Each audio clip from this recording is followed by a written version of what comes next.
Dr. Danger Mouse out here, and here we have a staple gun. I'm going to use mine to upholster some seats from some 1950s bent wood chairs that I'm restoring. So how to use the gun? First of all, you pull down that tab there, and that opens the trigger. Now we want to load the gun, so if you turn around here, you can see this, you push it in, down, and pull it out. You can see it goes into that slot there, look. So you just pull it out like that. Then we need to get the staples. Here's some I prepared earlier. So.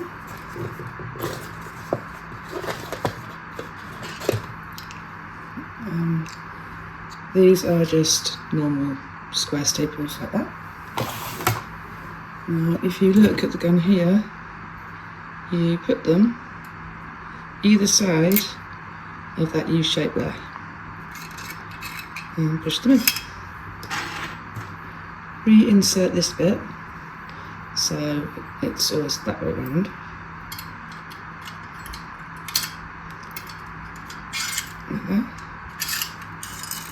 In, and then hook up into that slot there. Alright, now the only thing you need to know before you start stapling is this screw here. Now that determines how hard the staple is punched into the workpiece. So basically the further down it is, the more compression, so the harder it will be punched in, and the more you raise this screw here, the less compression and the softer the staple will be punched into the workpiece. I have just a piece of older wood here, which I have in the garden. So you basically put the staple down, apply pressure with your arm, and then pull the trigger.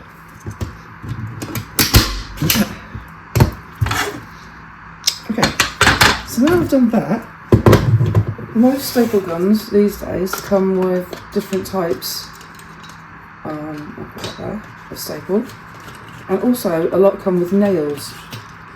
So if you look at these here, there's a kind of circular shape staple there, and then in the middle there's this kind of weird straight strip.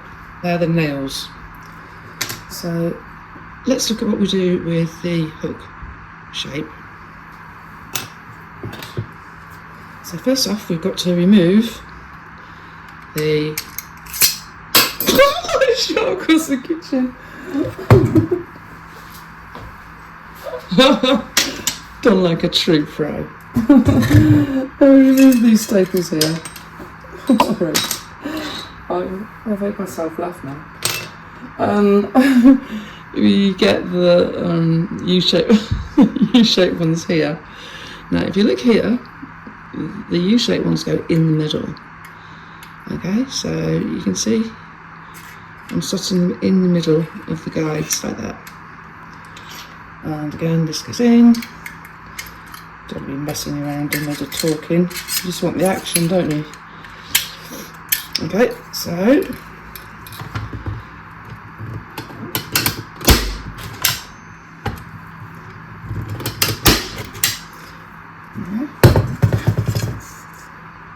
you can see that. Now they're a bit raised to me, so I would first of all reduce the compression, increase the compression, reduce it.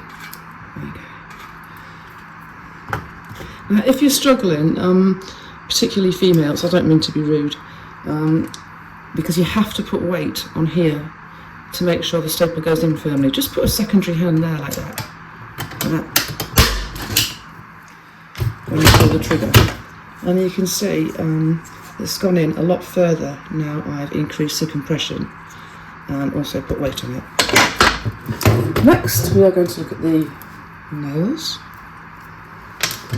Okay, so remove the U-shaped ones without putting this halfway across the kitchen.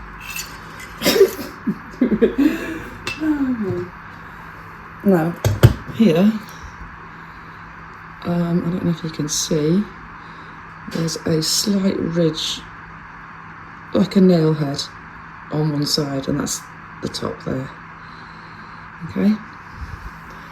It's just like a normal nail, but very much smaller and in, you know, kind of magazine format, you know, all stuck together.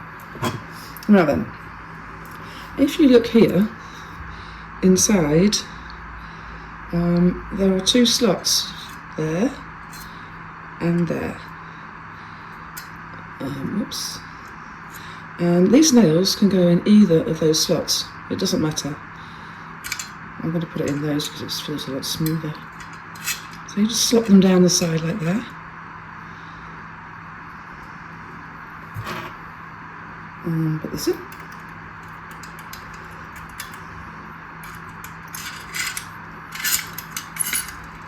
And close it. And we can do nailing. I like nailing. Okay.